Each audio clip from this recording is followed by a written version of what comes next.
السلام عليكم ورحمة الله وبركاته.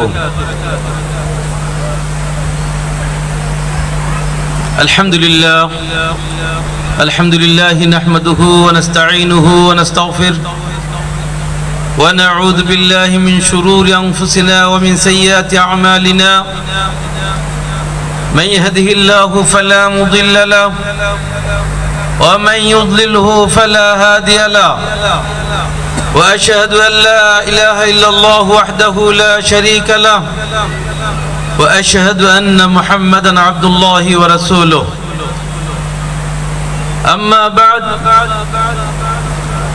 فأعوذ بالله من الشيطان الرجيم. بسم الله الرحمن الرحيم.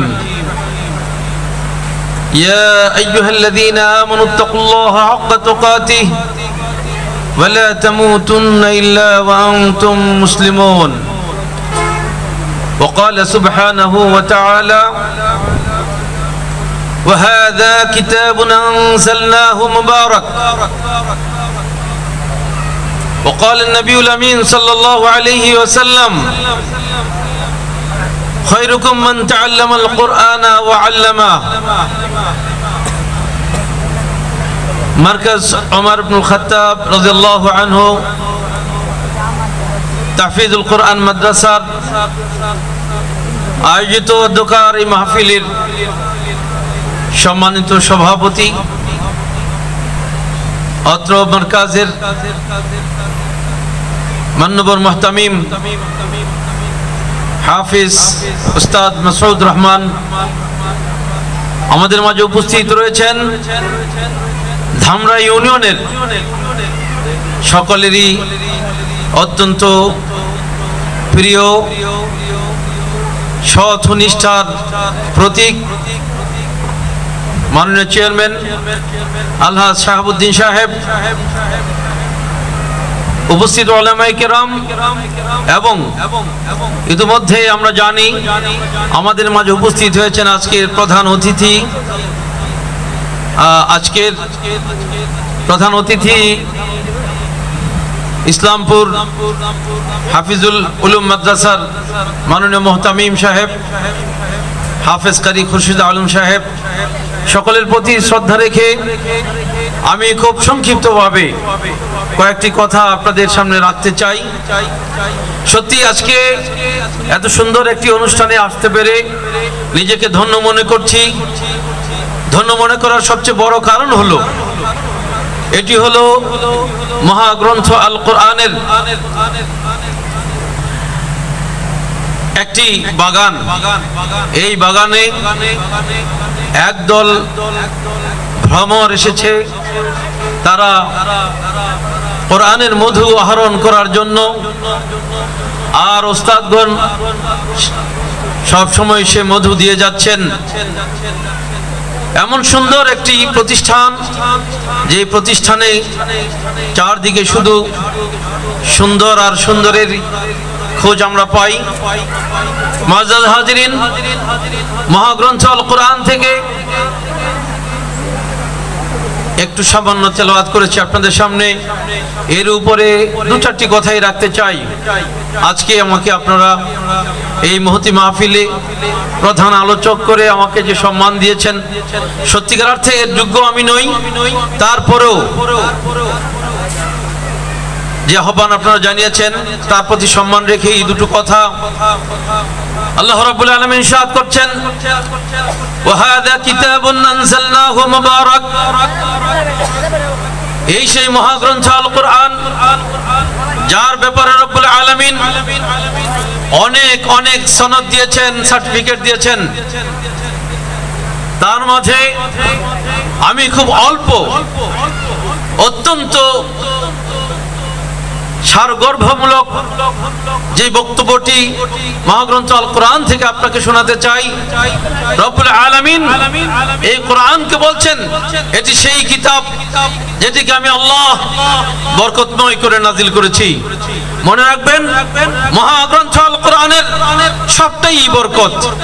মহাগ্রন্থ আল কোরআনের তেলাওয়াতে বরকত, মহাগ্রন্থ আল কোরআনের যে হুকুম আকাম রয়েছে এর আমলে বরকত, মহাগ্রন্থ আল কোরআনের শিক্ষার মাঝে বরকত, শিক্ষা দেওয়ার মাঝে বরকত। বস্তুত গোটা দুনিয়ার মানুষ যদি কল্যাণ এবং বরকতের মাঝে থাকতে চায়, আল কোরআনের কোনো বিকল্প পৃথিবীর মানুষ খুঁজে পাবে না। আমেরিকার সবচেয়ে বড় যে লাইব্রেরিটা, সেই লাইব্রেরির সর্বোচ্চ যে কিতাবটির স্থান, সেটি হলো অত্যন্ত ছোট একটি কিতাব, মহাগ্রন্থ আল কোরআন। তাদেরকে জিজ্ঞেস করা হয়েছে, কেন আপনারা তো খ্রিস্টান, অথচ কোরআনকে সবার উপরে রেখেছেন কেন? তাদের জবাব ছিল, লক্ষ লক্ষ বই যা আছে, এই সব বইয়ের যত জ্ঞান আছে, সব জ্ঞানের সমাহার ওই একটি কিতাবের মাঝে আছে, সেটি হলো মুসলমানদের কিতাব আল কোরআন। মাঝে হাজরিন, আমরা আজকে কল্যাণ এবং বরকত খুঁজি। আমরা সারা দিন ব্যাপী অক্লান্ত পরিশ্রম করি, কিন্তু আমরা কল্যাণ খুঁজে পাই না। আমরা শান্তির জন্য হন্যে হয়ে ছুটি, আমরা শান্তি খুঁজে পাই না। শান্তি কোথায়? শান্তি হলো আল্লাহর এই কিতাবে, আল্লাহর এই কিতাবের পাঠ ও পঠনে, আল্লাহর এই কিতাবের আমলে। আল্লাহ রাব্বুল আলামিন ইরশাদ করছেন, আলা বিযিকরিল্লাহি তাতমাইন্নুল কুলুব। শুনে রাখো, আল্লাহর এই জিকিরের মাঝে রয়েছে তোমাদের হৃদয়ের প্রশান্তি। আল্লাহর জিকির, মহাগ্রন্থ আল কোরআনকে আল্লাহ জিকির নামে অবহিত করেছেন কোরআন কারীমের অনেক আয়াতে। ইন্না নাহনু নাযালনা যিকরা ওয়া ইন্না লাহু লাহাফিজুন। আল্লাহ বলছেন, আমি আল্লাহ এই জিকির নাযিল করেছি, আর এই জিকিরের হেফাজতের ভার আমি আল্লাহ গ্রহণ করেছি। মুআজ্জাজ হাজরিন, মহাগ্রন্থ আল কোরআন হলো জিকির, আর আল্লাহ বলছেন এই কোরআন জিকির আরো রয়েছে, তবু প্রধানত জিকির হলো মহাগ্রন্থ আল কোরআন। এই কোরআনের পাঠ ও পঠনে রয়েছে আমাদের হৃদয়ের শান্তি। আর আল্লাহ যা বলেছেন, আনজালনাহু মুবারাক, এই কোরআনকে আমি বরকতময় করে নাযিল করেছি। যদি আজকে আমরা সত্যি এই কোরআনকে ধারণ করতে পারতাম, কোরআনকে যদি আমরা আমলে আনতে পারতাম, আমাদের সব কিছুই বরকতে ভরে যেত। আল্লাহ নবী সাল্লাল্লাহু আলাইহি ওয়াসাল্লাম ইরশাদ করছেন, তোমরা কি করো? তোমরা কোরআন তেলাওয়াত করো। ইকরাউল কুরআনা ফাইন্নাহু ইয়াতি ইয়াউমাল কিয়ামাতি শাফিআন লি আসহাবি। হাদিসটা দীর্ঘ, আমি এর কিয়দাংশ আপনাদেরকে শোনাবো। তোমরা কোরআন পড়ো, এই কোরআন কিয়ামতের দিন এর পাঠকারীর জন্য সুপারিশকারী হয়ে যাবে। অতঃপর এই হাদিসের শেষাংশে আল্লাহ রাসূল সাল্লাল্লাহু আলাইহি ওয়াসাল্লাম বলছেন যে তোমরা কি করো? সূরা বাকারা পড়ো। দেখুন, আখযুহা বারাকা ওয়া তারকুহা হাসারা। আল্লাহ নবী বলছেন এই সূরা বাকারা পাঠ করাটা হলো বরকত, এই সূরা বাকারা এটা ছেড়ে দেওয়াটা হলো অত্যন্ত পরিতাপ, অত্যন্ত আমাদের জন্য সর্বনাশের কারণ। আজকে আমরা জিন ভূতের ভয় পাই, আমরা ওই নাপাক ফকিরদের কাছে দৌড়াই যে জিন ভূত তারা তাড়ায় দিবে, অথচ আল্লাহ রাসূল সাল্লাল্লাহু আলাইহি ওয়াসাল্লাম ইরশাদ করছেন যে সূরাতুল বাকারা, ইন্না শাইতানা ইয়ানফিরু মিনাল বাইতিল্লাযী ইউকরাউ ফীহি সূরাতুল বাকারা। সহিহ বুখারীর হাদিস সেটি। আল্লাহ নবী বলছেন যেই ঘরে সূরা বাকারা তেলাওয়াত করা হয়, যেই ঘরে সূরা বাকারা পড়া হয়, সেই ঘর থেকে শয়তান পালিয়ে যায়। কিন্তু আমরা কি বুঝি এগুলো? আমরা ফকিরের কাছে দৌড়াই। ওই ভণ্ড ফকির, সে নিজে পাক না, পবিত্র না, সে নিজে সালাত পড়ে না, আমরা তাদের কাছে যাই, তারা কিছু কুফরি কালামের কথা বলে, সেগুলো দিয়ে তারও ঈমান নষ্ট, আমাদের ঈমান নষ্ট। ভাই আমার, তাহলে কি করতে হবে? আমাদেরকে কোরআনকে ধারণ করতে হবে। আল্লাহ রাসূল সাল্লাল্লাহু আলাইহি ওয়াসাল্লাম কোরআন শুধু পড়তেনই না, সাহাবাদের কাছে শুনতেন। সহিহ বুখারীর হাদিস, আব্দুল্লাহ ইবনে মাসউদ রাদিয়াল্লাহু তাআলা আনহুকে বললেন, হে ইবনে মাসউদ, তুমি আমাকে কোরআন পড়ে শোনাও। ইবনে মাসউদ রাদিয়াল্লাহু বললেন, ইয়া রাসূলুল্লাহ, আপনাকে কেমনে আমি কোরআন পড়ে শোনাবো? আর আপনার উপরেই তো কোরআন নাযিল হয়েছে। আল্লাহ নবী কি বলছেন? বিশ্ব নবী সাল্লাল্লাহু আলাইহি ওয়াসাল্লাম বলেন, হে ইবনে মাসউদ, তুমি আমাকে কোরআন পড়ে শোনাও। আমি আরেকজনের কাছ থেকে আমি কোরআন পড়া শুনতে খুব পছন্দ করি। ইবনে মাসউদ রাদিয়াল্লাহু বলেন, আমি তেলাওয়াত করতে থাকলাম, তেলাওয়াত করতেই থাকলাম। যখন সূরাতুন নিসা সে আয়াতের কাছে আমি গেলাম, ফাকাইফা ইযা জিনা মিন কুল্লি উম্মাতিন বিশাহীদ ওয়াজিনা বিকা আলা হাউলাই শাহীদা। আমি যখন এই আয়াত পড়লাম, আমি যখন এই আয়াত তেলাওয়াত করলাম, আমি আমি দেখতে পেলাম আল্লাহর নবী সাল্লাল্লাহু আলাইহি সাল্লামের দুই চোখ জুড়ে পানি পড়ছে। আল্লাহর নবী বলছেন হাসবুকাল্লান হাসবুকাল্লান, হে ইবনে মাসউদ থামো থামো, যথেষ্ট হয়েছে। ইবনে মাসউদ রাদিয়াল্লাহু বলেন ফালতাফাতু ইলাইহি ফাইদা আইনাহু তাযরিফান, আমি আল্লাহর নবীর দিকে তাকালাম, তাকিয়ে দেখি আল্লাহর নবীর দুইটা চোখ পানি পড়ছে, চোখ দিয়ে পানি পড়ছে। আজ কোথায় কোরআন, কোথায় আমরা মুসলিম? আজকে আমরা কোরআন পড়ছি না, আজকে আমরা কোরআনের খেদমত করতে আমরা শিখছি না। আল্লাহ রাব্বুল আলামিন বলেন, আল্লাহ নবী সাল্লাল্লাহু আলাইহি ওয়াসাল্লামের একটা আরজি। কোন মুফাসসির বলছেন কিয়ামতের দিন আল্লাহ রাসূল সাল্লাল্লাহু আলাইহি ওয়াসাল্লাম বলবেন ওয়াকালা রাসূলু ইয়া রাব্বি ইন্না কওমি ইত্তাখাযু হাযাল কুরআন মাহজুরা, হে আল্লাহ, হে রব, আমার কওম কোরআনকে ছেড়ে দিয়েছে। সত্যিই আমরা কোরআনকে ছেড়ে দিয়েছি। কোরআনকে ছেড়ে দেওয়ার কারণে আজকে আমরা কি করছি? সারা বছর আমরা কোরআন তেলাওয়াত করছি না। রমজান আসলে আমরা কিছুটা কোরআন পড়ছি, কেউ বলছে এক খতম পড়ছি, কেউ বলছে দুই খতম আমরা দিয়েছি। কিন্তু দিনী ভাই, কোরআন কি শুধু রমজানের জন্য না, কোরআন আমার আপনার গোটা জিন্দেগির জন্য, গোটা জিন্দেগি ভর এই মহাগ্রন্থ আল কোরআনের দাবি আমার কাছে, আপনার কাছে। আমরা কোরআন পড়বো, আমরা কোরআন তেলাওয়াত করব, আমরা কোরআন শিখবো, আমরা কোরআন নিজে শিখবো, আরেকজনকে শেখাবো। আল্লাহ নবী সাল্লাল্লাহু আলাইহি ওয়াসাল্লাম ইরশাদ করছেন খায়রুকুম মান তাআল্লামাল কুরআন ওয়া আল্লামা, তোমাদের মাঝে সর্বশ্রেষ্ঠ সে যে নিজে কোরআন শিখে আর আরেকজনকে শেখায়। ওহে আল্লাহর বান্দাগণ, আমি কিভাবে কোন ভাষায় আপনাদেরকে বুঝাবো?